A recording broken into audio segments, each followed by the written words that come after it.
Hi everyone, my name is Claudia and we're going to talk about teen pregnancy statistics and some of the effects of these pregnancies. Let's start off with the statistics of the past 20 years.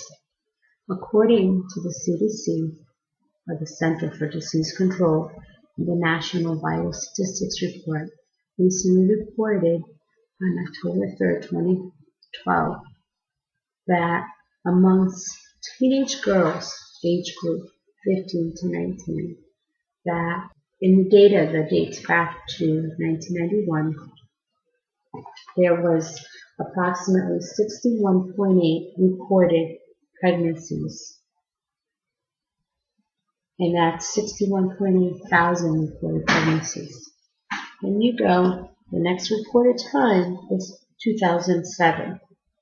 There was a decline to 41.5 thousand reported pregnancies, which, when you do the math, it comes out to about 20.3 thousand less reported pregnancies in that time frame, averaging it to 1.27 thousand reported pregnancies per year.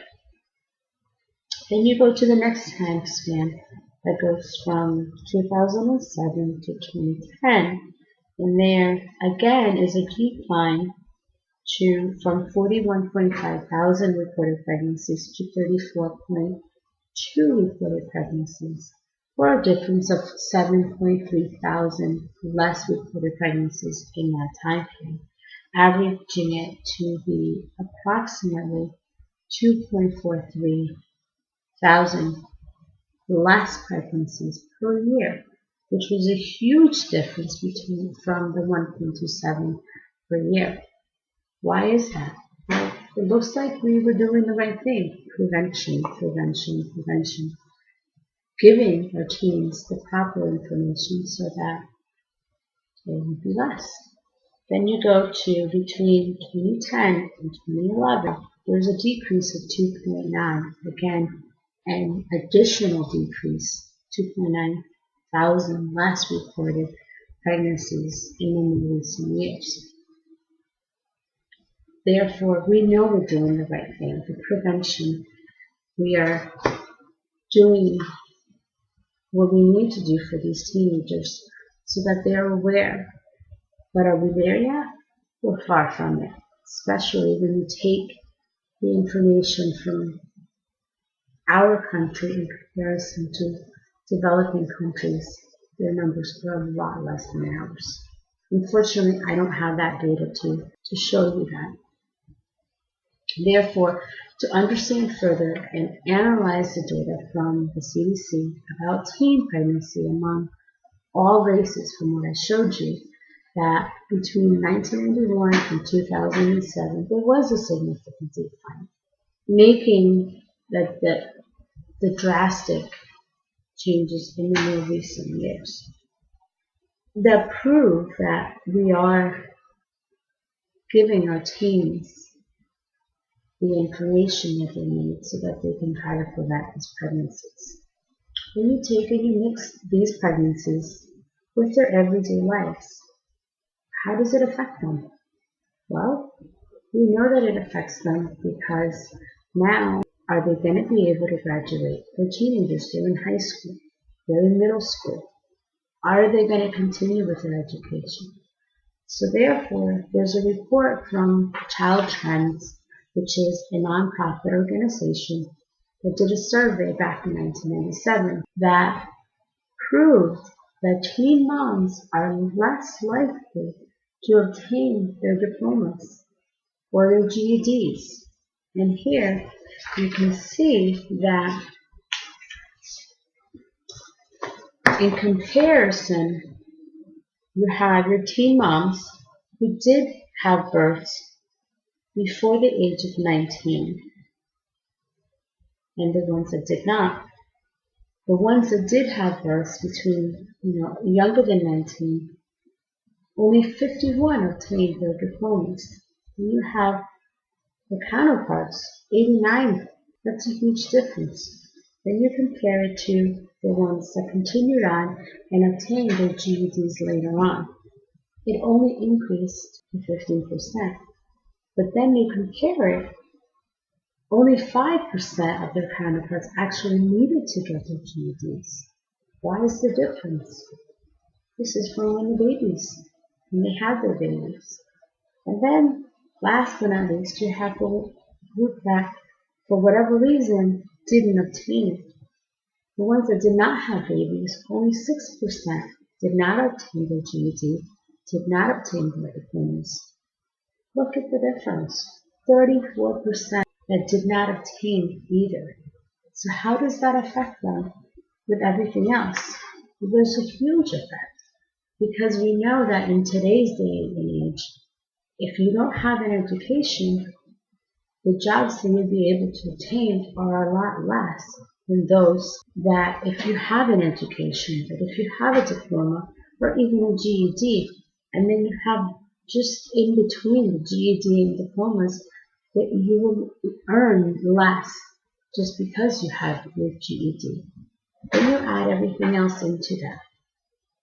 And according to the same report, A Child's Trend, that amongst this group, that in their study, it showed that the children of these teen moms fare worse cognitive and behavioral difficulties, because these moms are more likely to drop out of school to care for their children. They tend to be dependent on public assistance, making their family structure more turbulent. That you clearly can see that some of them have come from disadvantaged backgrounds. And unfortunately, that predisposes them for more situations like this. Although that might not be the same for all, it doesn't apply to all of them, but a good portion of them it does. Because you have that group that pregnancy was just the icing on the cake. They were already troubled teens, and pregnancy just added more to their already troubles. And those you kind of can't really count completely, but they are part of the mixture. So, based on my research about teen pregnancies, it appears that the key to helping lower the rates of the pregnancies is strictly prevention. Prevention, prevention, prevention. How do we do that? Well, communities need to come together and educate their teens. Talk to them. Educate them. Let them, with peer-to-peer, talk about sex. Just be open. And let them know that what it really entails, what happens, the real life, not just pretend examples. You need to show them so that they can see their true struggles. What is it like for a person that does not have the proper education? What happens to them? How difficult is it for them to obtain a well-paying job? And let's not forget that the worst troubles are if you have a lesser paying job.